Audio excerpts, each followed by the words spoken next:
السلام علیکم ورحمۃ اللہ وبرکاتہ حامدا ومصلیا اما بعد اعوذ باللہ من الشیطان الرجیم فاسألوا اہل الذکر ان کنتم لا تعلمون۔ محترم ناظرین، اردو بیان کویت کی جانب سے علماء سے روبرو کی اس محفل میں ہم آپ سبھی احباب کا تہ دل سے استقبال کرتے ہیں۔ اہلاً و سہلاً و مرحبا بکم۔ محترم ناظرین، آج کے اس محفل میں ہمارے ساتھ جڑے ہوئے ہیں فضیلت الشیخ مولانا صفات عالم تیمی مدنی حفظہ اللہ۔ آئیے ہم شیخ سے ملاقات کرتے ہیں۔ السلام علیکم ورحمۃ اللہ وبرکاتہ۔ وعلیکم السلام ورحمۃ اللہ۔ شیخ کیسے ہیں؟ خیریت سے ہیں؟ اللہ آپ کو سلامت رکھے۔ آمین و ایاکم۔ آمین۔ شیخ، آپ اور ہم تمام ناظرین جانتے ہیں کہ یہ ذی الحجہ کے ابتدائی دن چل رہے ہیں اور اہم دن ہے الحمدللہ، اور آگے عرفہ بھی ہے، قربانی کی ایک عظیم عبادت ہے۔ تو اس سلسلے میں جب بھی یہ دن آتے ہیں تو لوگوں کے دلوں میں اور دماغ میں بہت سارے اشکالات اور سوالات آتے ہیں، تو ایسے کچھ اشکالات اور سوالات ہم آپ کے سامنے لائے ہیں۔ امید ہے کہ انشاءاللہ آپ قرآن و حدیث کی روشنی میں ہمیں بتائیں گے۔ تو شیخ، پہلا سوال یہ ہے کہ قربانی کا حکم کیا ہے؟ بالکل آپ نے صحیح کہا کہ ہم سال کے سب سے افضل دنوں سے گزر رہے ہیں، اس لیے ذی الحجہ کے 10 دنوں اور اس کے بعد کے جو دن ہیں ان کی قدر کرنی چاہیے اور زیادہ سے زیادہ نیکیاں اکٹھا کرنے کا اہتمام کرنا چاہیے۔ دوسری بات یہ ہے کہ زندگی میں جو مسائل پیش آتے ہیں ان کے بارے میں بھی ہمیں رہنمائی حاصل کرتے رہنا چاہیے شرعی ناحیہ سے۔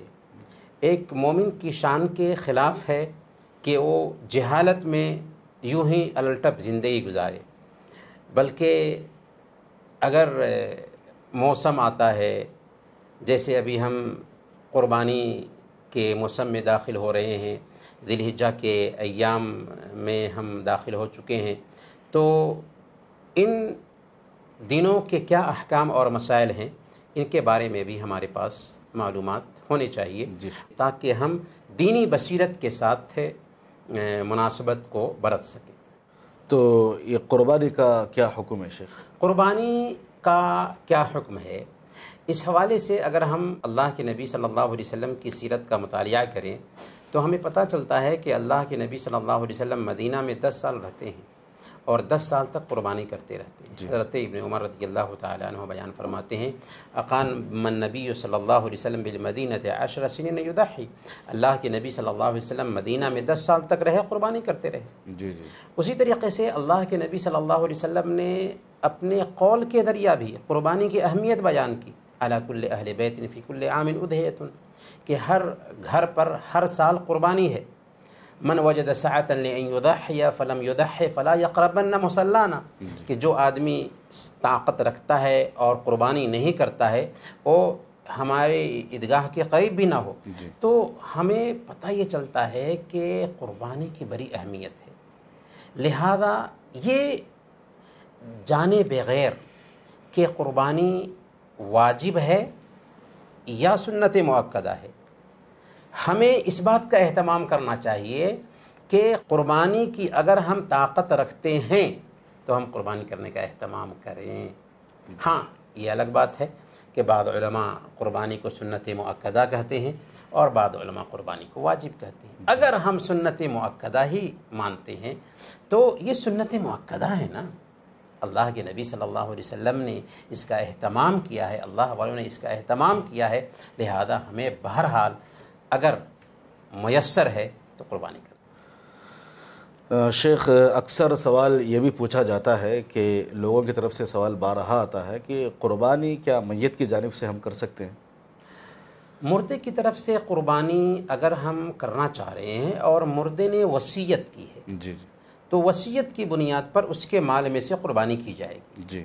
اگر وصیت نہیں کی تھی اپنی زندگی میں تو اگر اپنی قربانی میں مردے کو بھی شامل کر لے رہے ہیں تو اس بات کی بھی گنجائش پائی جاتی ہے کہ ہم اپنی قربانی میں مردے کو شامل کر لیں۔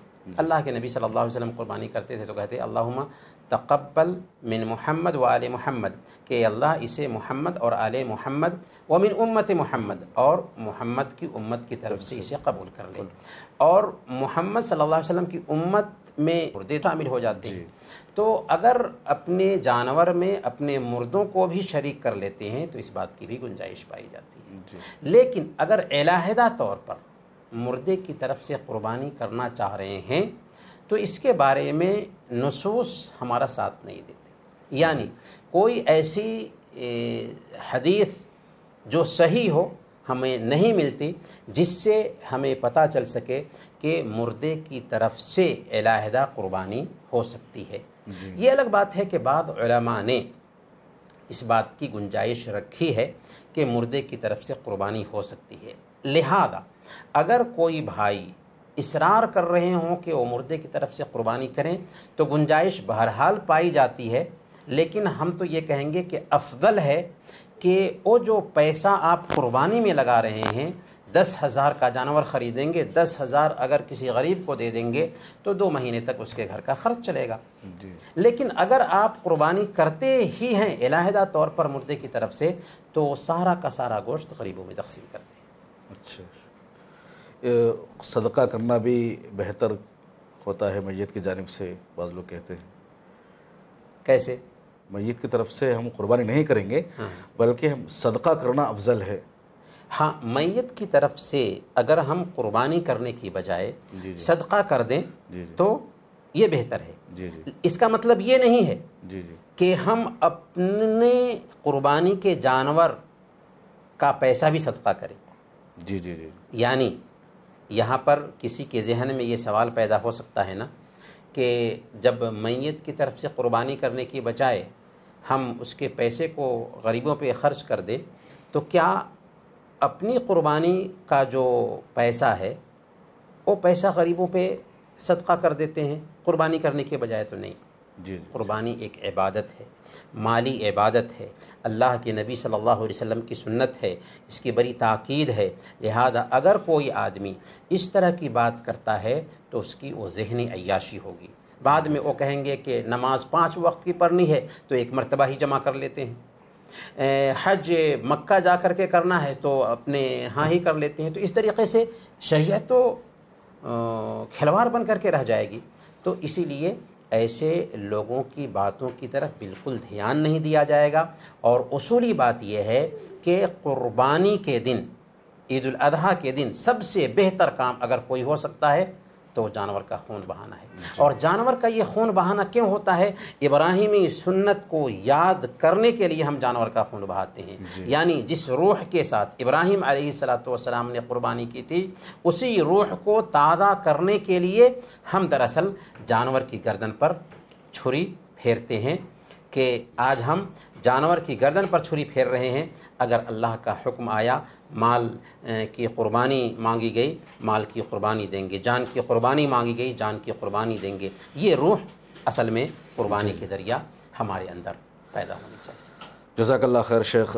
شیخ، سوال یہ بھی ہے کہ قربانی کے لیے صاحب نصاب کا ہونا ضروری ہے؟ دیکھیں، قربانی کے لیے صاحب نصاب ہونا ضروری نہیں۔ قربانی کے لیے استطاعت اگر پائی جاتی ہے تو وہ قربانی کرے گا۔ ابھی ہم نے جو حدیث پیش کی ہے اس میں ایک میسیج کلیئر انداز میں ہمیں ملتا ہے کہ علی کل اہل بیت فی کل عام اضحیۃ، ہر گھر پر ہر سال ایک قربانی مطلوب ہے۔ تو اگر گھر والے استطاعت رکھتے ہیں تو قربانی کریں گے۔ اسی طریقے سے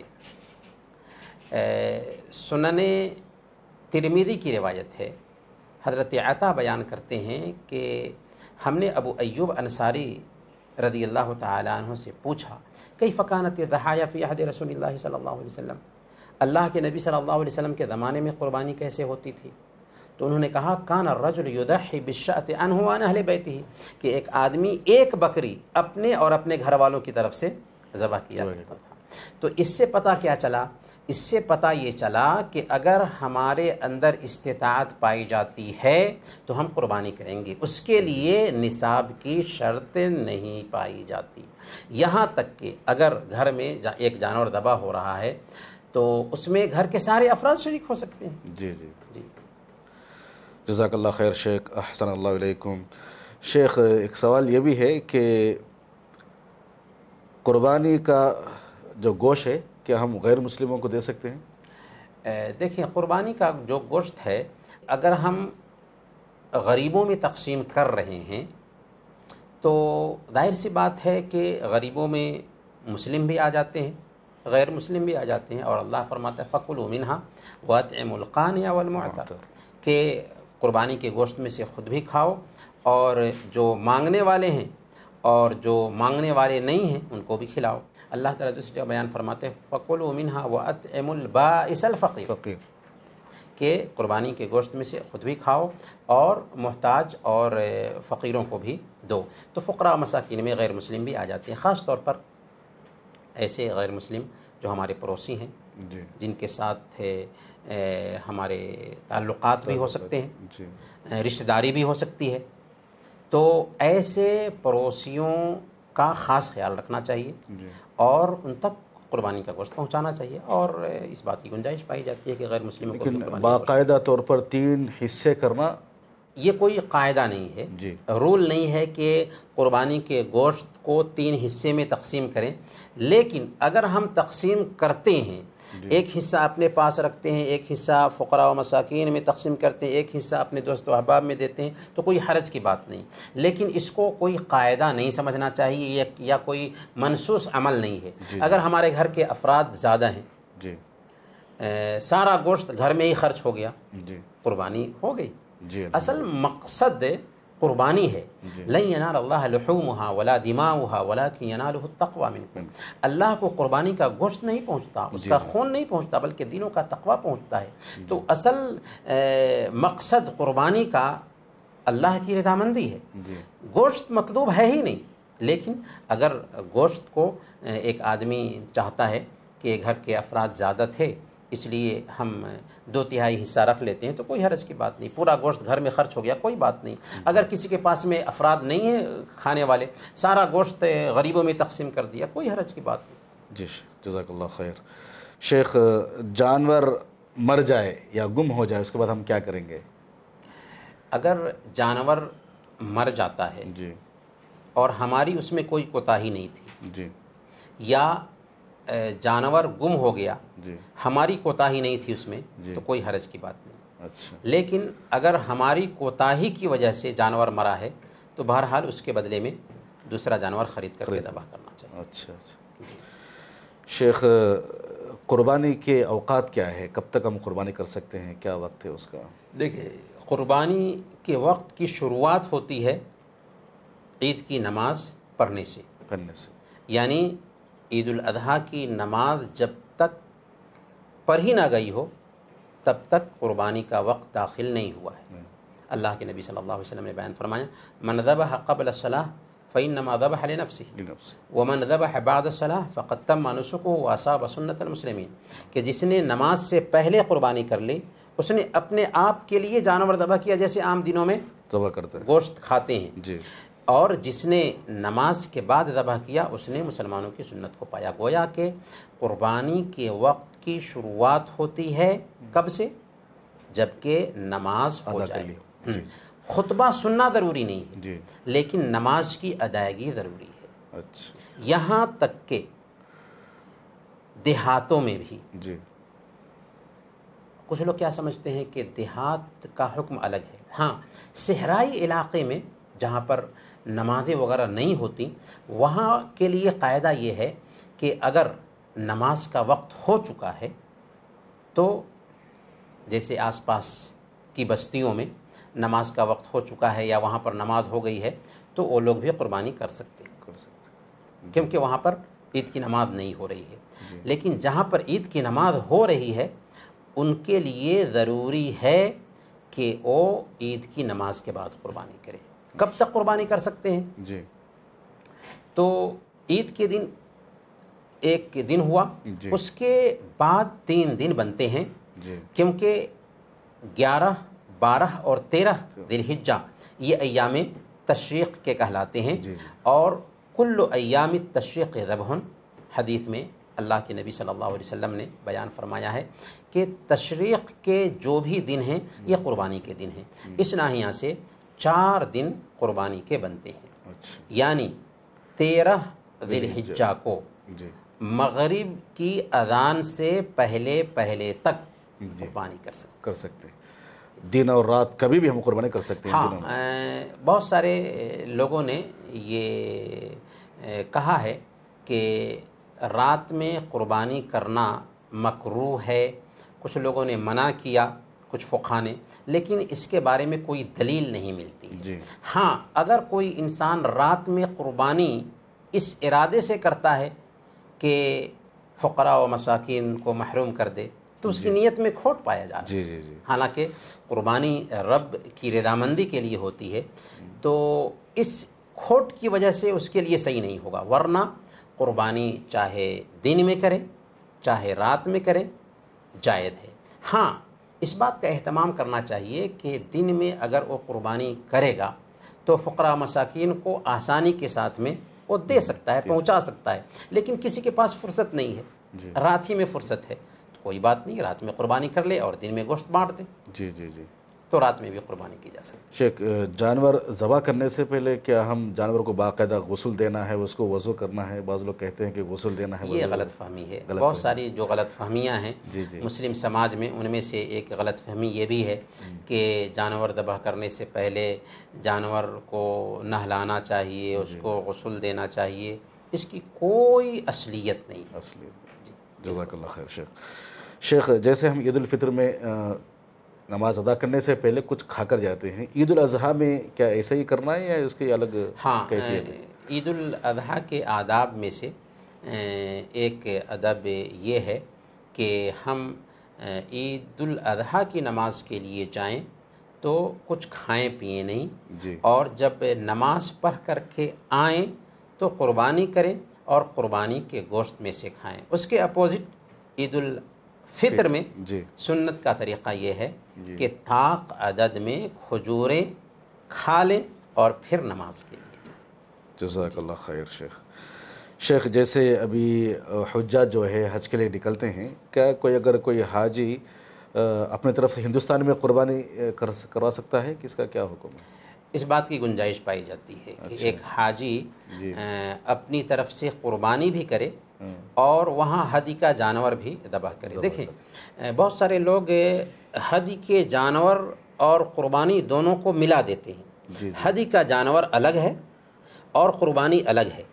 ایک حاجی جو ہدی کا جانور ذبح کر رہا ہے، اس سے وہ مطلوب ہے اگر وہ ہدی کا جانور ذبح کرنے کے ساتھ ساتھ اپنے گاؤں میں، اپنے شہر میں جہاں پہ وہ رہتا ہے، اپنی طرف سے قربانی بھی کرنا چاہ رہا ہے تو اس کی طرف سے قربانی بھی ہو سکتی ہے. جزاک اللہ خیر شیخ، بارک اللہ فیکم. شیخ، ایک مسئلہ یہ بھی ہے کہ اللہ کے نبی صلی اللہ علیہ وسلم کی جانب سے ہم قربانی کر سکتے ہیں؟ دیکھیں، اللہ کے نبی صلی اللہ علیہ وسلم کے ذریعہ ہی ہمیں دین ملا ہے.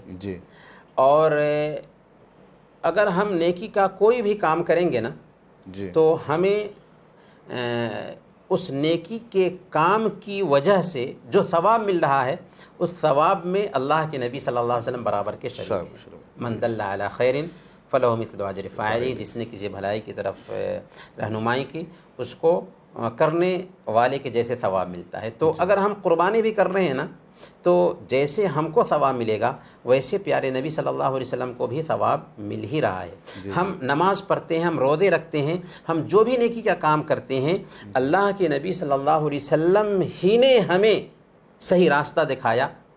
اللہ رب العالمین کی شریعت لے کر کے آئے تو اس ناحیہ سے ان کو بھی ثواب مل ہی رہا ہے. پر الگ سے اگر ہم کوئی عمل کر رہے ہیں تو اس کے لیے دلیل کی ضرورت ہوتی ہے. حضرت علی رضی اللہ تعالی عنہ کی جو روایت آتی ہے کہ حضرت علی رضی اللہ تعالی عنہ اللہ کے نبی صلی اللہ علیہ وسلم کی طرف سے قربانی کرتے تھے اور وہ کہتے تھے کہ اللہ کے نبی صلی اللہ علیہ وسلم نے مجھے حکم دیا تھا اس لیے میں کرتا ہوں. یہ روایت سب سے پہلے تو ضعیف ہے، کمزور ہے، اس لیے اس کو بنیاد نہیں بنایا جا سکتا. اور اگر بفرض محال ہم بنیاد بنا بھی لیں تو اللہ کے نبی صلی اللہ علیہ وسلم نے گویا کہ وصیت کی تھی تو یہ وصیت کے قبیل سے آئے گا. لیکن صحیح بات یہ ہے کہ یہ روایت ہی ضعیف ہے، اس لیے اس کو بنیاد نہیں بنایا جا سکتا۔ خلاصہ یہ کہ اللہ کے نبی صلی اللہ علیہ وسلم کی طرف سے ہمیں قربانی کرنے کی ضرورت نہیں ہے۔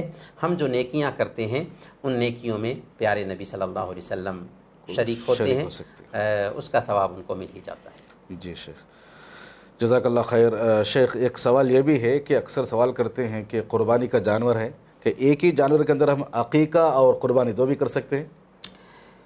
بہتر ہے کہ نہ کریں، جی، بہتر ہے کہ نہ کریں، لیکن کبھی کبھار یہ ہوتا ہے کہ قربانی کے دن عقیقہ کا دن بھی آ گیا، جی، تو بعض اہل علم نے اس بات کی گنجائش رکھی ہے کہ قربانی اور عقیقہ کو شامل کر لیں، لیکن بہتر یہ ہے کہ قربانی الگ کریں، عقیقہ الگ کریں۔ جی شیخ، قربانی کے بدلے میں ہم قیمت صدقہ کر سکتے ہیں؟ نہیں کر سکتے، نہیں کر سکتے۔ فتاوی ہندیہ میں آیا ہے شراء الاضحیۃ بعشرۃ دراہم خیر من التصدق بألف درہم، کہ 10 درہم میں قربانی کا جانور خریدنا بہتر ہے اس بات سے کہ کوئی آدمی 1000 درہم صدقہ کرے۔ کیوں؟ اس لیے کہ اللہ کے نبی صلی اللہ علیہ وسلم کی سنت ہے قربانی، جی، جس پر اللہ کے نبی صلی اللہ علیہ وسلم نے 10 سال تک مداومت برتی ہے، سفر ہو حضر ہو، سفر میں بھی اللہ کے نبی صلی اللہ علیہ وسلم نے قربانی کی ہے اور آپ نے اس کی تاکید بھی کی ہے۔ اسی لیے اگر کوئی آدمی یہ کہتا ہے کہ قربانی کرنے کی بجائے اس کے پیسے صدقہ کر دیے جائیں، غریبوں میں تقسیم کر دیا جائے، تو یہ اس کی ذہنی عیاشی ہے۔ اور جہاں تک قربانی کے معاشی پہلو کا سوال ہے، تو قربانی اگر ہم کرتے ہیں تو اس کا گوشت غریبوں تک پہنچاتے ہیں نا، جی، جی، تو آخر قربانی کر کے جب ہم وہ گوشت غریبوں تک پہنچاتے ہیں تو غریبوں کو کھانا ملتا ہی ہے، بلکہ اگر ہم غور کریں تو بہت سارے غربا اور مساکین ہیں جو جانور پالتے ہیں اور جانور پالنے کی وجہ سے ان کو پیسے آتے ہیں، سال بھر کا خرچہ ان کا نکل جاتا ہے، جی، قصاب کو مزدوری مل جاتی ہے۔ تو قربانی کا معاشی پہلو بھی بہت معنی خیز ہے، اس لیے اگر کوئی آدمی یہ کہتا ہے کہ قربانی کرنے کی بجائے اس کے پیسے صدقہ کر دیے جائیں، تو یہ ایسے آدمی کی ذہنی عیاشی ہے، ایسے لوگوں کی باتوں کی طرف دھیان نہیں دینا چاہیے۔ جزاک اللہ خیر شیخ، احسن اللہ علیکم۔ شیخ، اگلا سوال یہ ہے کہ کوئی آدمی قرض لے کر قربانی کرنا چاہتا ہے، یہ سمجھ کے کہ آگے چل کر میرے پاس پیسہ آئے گا، کیا وہ قرض لے کر قربانی کر سکتا ہے؟ ہاں، اگر کسی کے پاس میں ابھی پیسے نہیں ہیں جی، اور قرض لے کر کے قربانی کرنا چاہتا ہے تو قرض لے کر کے قربانی کر سکتا ہے، کیونکہ قربانی کا وقت تو نکل جائے گا نا۔ جی، ابھی میرے پاس پیسے نہیں ہیں، بعد میں پیسے آ جائیں گے، جی، جی، میں قرض لے کر کے قربانی کر لوں گا، پھر جب پیسے آ جائیں گے تو جس سے ہم نے قرض لیا ہے اس کو چکا دوں گا، تو کوئی حرج کی بات نہیں۔ جزاک اللہ خیر۔ شیخ، ایک مسئلہ یہ بھی ہے کہ کیا عورت ذبح کر سکتی ہے؟ جی ہاں، جیسے مرد جانور ذبح کر سکتا ہے جی، ویسے ہی عورت بھی جانور ذبح کر سکتی ہے۔ حضرت ابو موسیٰ اشعری رضی اللہ تعالی عنہ کے بارے میں آتا ہے، صحابی رسول ہیں، کہ حضرت ابو موسیٰ اشعری رضی اللہ تعالی عنہ اپنی بیٹیوں کو ماشاء اللہ، ذبح کرنے کا حکم دیتے تھے۔ ماشاء اللہ۔ شیخ، ہمارا ایک سوال یہ بھی ہے، کیا خصی کردہ جانور کا کیا حکم ہے شیخ قربانی کا؟ چاہے جانور خصی کیا ہوا ہو جی، یا خصی کیا ہوا نہ ہو، دونوں طرح کے جانور کی قربانی ہو سکتی ہے، لیکن اگر خصی کیا ہوا جانور ہے تو یہ بہتر ہے۔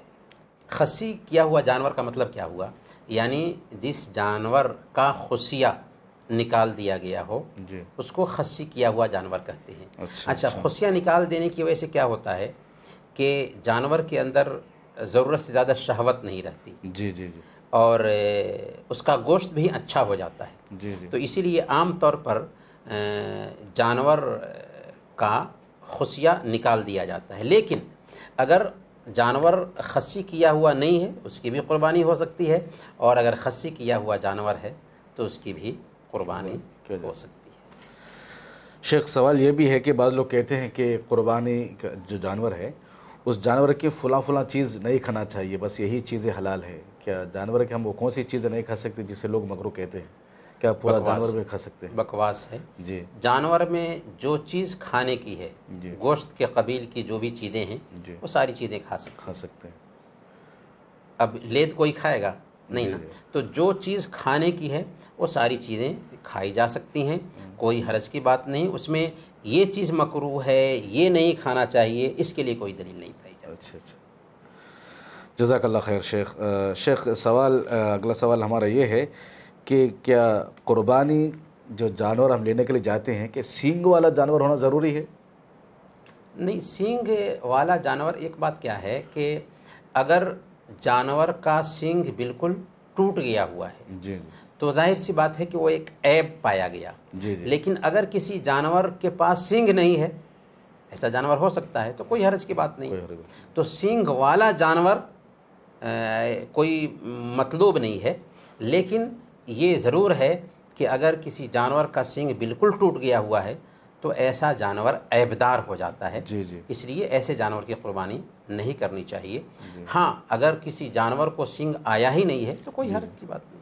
اچھا شیخ، جانور ہم نے خریدے ہیں، خریدنے کے بعد اس کے اندر عیوب ظاہر ہو گئے، عیبدار جانور ہو گئے، تو اب کیا کریں گے پھر ہم؟ دیکھیں، جانوروں میں جو عیوب ہیں وہ جیسے کانا، جس کا کاناپن ظاہر ہو، لنگڑا جس کا لنگڑاپن ظاہر ہو، بیمار جس کی بیماری کلیئر ہو، اور دبلا جانور جس کی کمزوری واضح ہو۔ یہ 4 عیوب کلیئر انداز میں بیان کیے گئے ہیں۔ تو اب اگر کوئی جانور ہے جو ہم نے خریدا ہے، اس میں عیب پیدا ہو گیا، تو اگر اچھا خریدا تھا، عیب بعد میں پیدا ہوا ہے، اور یہ عیب ہماری کوتاہی سے نہیں پیدا ہوا، اگر کوتاہی سے پیدا ہوا ہے تب تو ہمیں دوسرا جانور بدلنا چاہیے، لیکن عیب کوتاہی سے نہیں پیدا ہوا تو کوئی حرج کی بات نہیں، اسی جانور کو ذبح کر سکتے ہیں۔ شیخ، ہم نے جانور کو ذبح کیا اور ذبح کرنے کے بعد اس کے پیٹ سے بچہ نکلا، کیا اس کا کیا حکم ہوگا؟ ہاں، اگر اس بچے کو آپ کھانا چاہتے ہیں، گوشت بنا کر کے کھانا چاہتے ہیں، تو حدیث ہے، اللہ کے نبی صلی اللہ علیہ وسلم بیان فرماتے ہیں زکوٰۃ الجنین زکوٰۃ امہ، کہ پیٹ میں پل رہے بچے کو ذبح کرنا اس کی ماں کو ذبح کرنا ہے۔ یعنی اگر پیٹ میں پل رہے بچے کی ماں کو ذبح کر دیتے ہیں تو اس بچے پر بھی ذبح کا اطلاق ہوگا۔ تو اگر کوئی آدمی اس پیٹ میں پل رہے بچے کو نکالا ہے اور اس کا گوشت کھانا چاہتا ہے تو کھا سکتا ہے۔ بہت سارے لوگ سمجھتے ہیں کہ اگر جانور ذبح کیا، اس کے پیٹ میں سے بچہ نکل آیا تو وہ گوشت مکروہ ہو گیا، حالانکہ یہ غلط فہمی ہے، ایسی کوئی بات نہیں۔ ایسی کوئی بات نہیں ہے کہ اگر جانور ذبح کرتے ہیں اور اس جانور کے پیٹ میں سے بچہ نکل جاتا ہے تو گوشت مکروہ ہو گیا، نہیں۔ یہاں تک کہ حدیث نے تو یہ سکھایا کہ اگر اس بچے کا گوشت بنا کر کے کھانا چاہیں تو ہمارے لیے وہ گوشت بھی حلال ہے، لیکن اگر کسی کا دل نہیں مانتا ہے تو اس کو پھینک سکتا ہے۔ جزاک اللہ خیر۔ شیخ، کیا بھینس کی قربانی ہم کر سکتے ہیں؟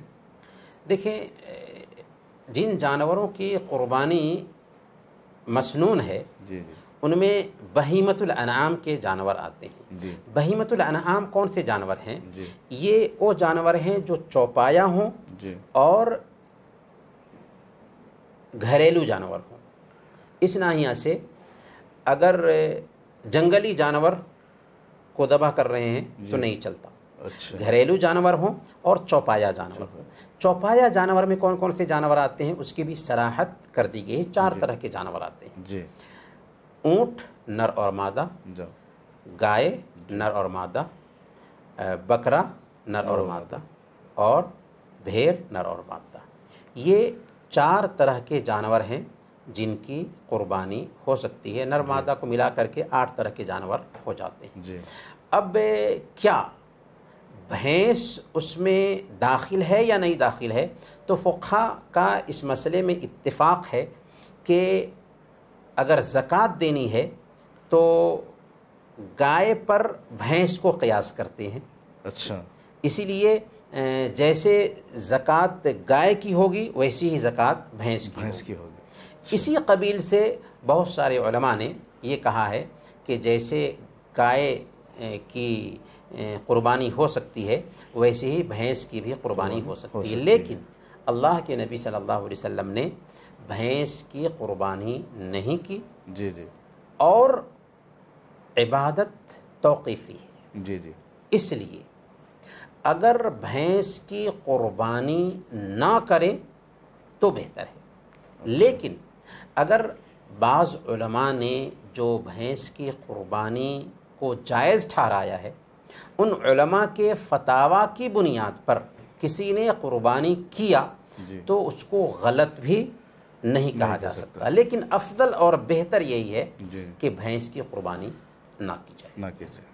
جزاک اللہ خیر شیخ، ایک مسئلہ یہ بھی ہے کہ بعض لوگ یہ سمجھتے ہیں کہ جانور کو ذبح کرنا گویا کہ ظلم کر رہے ہیں، ایک جیو ہتیا ہو رہا ہے، کہ یہ صحیح ہے؟ دیکھیں، ہم مسلمان ہیں جی، اور ہمارا دین اسلام ہے، ہمارا رب اللہ ہے جس کی ایک صفت ہے الرحمن الرحیم، اور ہمارے نبی محمد صلی اللہ علیہ وسلم ہیں جن کو رحمت للعالمین بنا کر بھیجا گیا تھا۔ جی جی، تو اس ناحیہ سے جو دین سراپا رحمت ہو اس میں کیا ظلم اور زیادتی کا عمل دخل ہوگا؟ قطعاً نہیں۔ اسلام سراپا امن ہے، یہاں تک کہ یہ امن، یہ رحمت جانوروں کے ساتھ بھی ہے۔ جی جی، اسلام نے سب سے پہلے اس بات کا ہمیں پابند کیا ہے کہ اگر ہم جانور ذبح کر رہے ہیں تو غذائی ضرورت کے تحت جانور ذبح کریں۔ جی، اگر نشانہ بنانے کے لیے جانور ذبح کرتے ہیں تو ایسا کرنا حرام ہوگا۔ غذائی ضرورت کے تحت اگر جانور ذبح کر رہے ہیں تو یہ فطری عمل ہے، اچھا، یعنی یہ فطرت کے مطابق ہے۔ اگر کوئی آدمی کہتا ہے کہ جانور ذبح کرنا جانور کے ساتھ زیادتی ہے تو یہ فطرت کے خلاف وہ بات کر رہا ہے۔ اچھا، یہاں تک کہ اگر کوئی یہ کہے کہ جیو ہتیا نہیں ہونا چاہیے یا جانور کو ذبح کرنا یہ بے رحمی ہے، تو کیا ساگ سبزی کھانا یہ جیو ہتیا نہیں ہے؟ جی جی جی، آچاری جگدیش چندر بوس ہندوستان کے بہت بڑے سائنسداں تھے، جی، انہوں نے تحقیق کر کے ثابت کیا کہ پیڑ پودوں میں بھی، ساگ سبزیوں میں بھی جان ہوتی ہے، اور جو احساس انسان کو ہوتا ہے وہی احساس پیڑ پودوں کے اندر بھی ہوتا ہے۔ جی جی، تو اگر آپ ساگ سبزی کھاتے ہیں تو وہاں پر بھی تو آپ جیو ہتیا کر رہے ہیں، ہے نا، تکلیف پہنچا رہے ہیں ان کو بھی، ہاں، اس کو بھی تکلیف پہنچا رہے ہیں۔ تو بغیر تکلیف پہنچائے ایک انسان جی بھی نہیں سکتا، تو آپ تڑپ تڑپ کر مر جائیے، یہ فطرت کے قانون کے خلاف ہوگا۔ فطرت کیا ہے کہ اللہ تعالیٰ نے اس دھرتی کو بنایا ہے تو اس میں 2 ہی طرح کی چیزیں رکھی ہیں، ایک استعمال کرنے والی اور ایک استعمال ہونے والی۔ انسان استعمال کرنے والا ہے اور اس دھرتی کی ساری چیزیں استعمال ہونے والی ہیں۔ انسان کی ضرورت کے لیے وہ چیزیں پیدا کی گئی ہیں، تو ان میں سے ایک جانور بھی ہیں، اور سارے جانور کو ہم ذبح کر کے نہیں کھاتے، بلکہ ان جانوروں کو ذبح کر کے کھاتے ہیں جن میں ہمارا کوئی نقصان نہیں ہے۔ نہا رسول اللہ صلی اللہ علیہ وسلم ان کل ذی ناب من السبع، سارے چیر پھاڑ کر کے کھانے والے جانور اسلام میں حرام ہیں۔ اور قربانی میں بھی جیسا کہ ہم نے پہلے ہی بتا دیا ہے کہ چند جانور ہیں جن کی ہم قربانی کرتے ہیں، تو قربانی کرنا یہ فطری تقاضا ہے۔ اللہ نے فرمایا وَلِكُلِّ أُمَّةٍ جَعَلْنَا مَنْسَكًا، ہم نے ہر قوم کے لیے قربانی کا طریقہ رکھا۔ جی جی جی اب اگر کوئی آدمی یہ کہتا ہے کہ جیو ہتیا پاپ ہے، تو رام جی نے 14 سال کے بنواس میں ہرن کا شکار کیا تھا، اچھا تو کیا رام جی نے بھی جیو ہتیا کیا تھا، پاپ کا کام کیا تھا؟ تو یہ ذہنی عیاشی ہے جی جی ایسے لوگوں کی جو اس طرح کی باتیں کہتے ہیں۔ فطرت کے مطابق یہ عمل ہے کہ جن جانوروں کو کھانے کے لیے اللہ نے بنایا ہے ان جانوروں کو ذبح کر کے ہم کھاتے ہیں۔ کھا سکتے ہیں۔ جزاک اللہ خیر شیخ، بارک اللہ فیکم، حیاک اللہ۔ شیخ ایک سوال یہ بھی ہے کہ جہاں مختلف قسم کے لوگ رہتے ہیں، جیسے ایک روم میں 4-5 لوگ ہو گئے، وہ تمام لوگ پیسہ جمع کر کے کیا قربانی دے سکتے ہیں؟ ہاں، یہ بہت اہم سوال ہے۔ دیکھیں، اگر گھر کا ایک فرد جانور خریدتا ہے جی یا گھر میں فیملی کے افراد 4 آدمی کمانے والے ہیں، چاروں آدمی پیسہ جمع کرتے ہیں اور ایک جانور خریدتے ہیں اور گھر کے تمام افراد کو اس جانور میں شامل کیا جاتا ہے، جی تو یہ جائز ہے، کوئی حرج کی بات نہیں۔ جی جی 4 آدمی کمانے والا ہے، پیسے جمع کیے، ایک جانور خرید کر کے گھر کے تمام افراد اس میں شامل ہو گئے۔ جی لیکن اگر روم پارٹنر 4 آدمی ہیں، 4 آدمی 10-10 دینار جمع کریں اور ایک بکرا خریدیں اور قربانی کریں سب لوگوں کی طرف سے، تو کسی کی طرف سے قربانی نہیں ہوگی۔ نہیں ہوگی۔ ہاں گوشت میں شرکت ہو جائے گی، اچھا۔ یعنی گویا کہ آپ گوشت میں شریک بنا رہے ہیں، گوشت میں ایک دوسرے کو شریک بنا رہے ہیں۔ قربانی کے لیے اس بات کی گنجائش نہیں ہے کہ 10 آدمی 5 آدمی مل کر کے پیسے جمع کر کے ایک جانور خریدیں اور سب لوگ ثواب میں شریک ہوں، نہیں۔ ہاں، اگر بڑا جانور خرید رہے ہیں جی جی تو حصہ لے سکتے ہیں، حصہ لے سکتے لیکن ایک ہی جانور میں ہیں۔ جی جی چند لوگ شریک نہیں ہو سکتے۔ ہو سکتے۔ جی، شکراً شیخ، جزاک اللہ خیر۔ بس فیملی کے افراد شریک ہو سکتے ہیں۔ جی جی جی جی یہ بھی بہت بڑی غلط فہمی ہے جی جی کہ لوگ ایک آدمی کی طرف سے جانور ذبح کرتے ہیں، جی خاص کرتے ہیں، حالانکہ ایک جانور کو گھر کے تمام افراد کی طرف سے ذبح کیا جا دے سکتا ہے۔ جی۔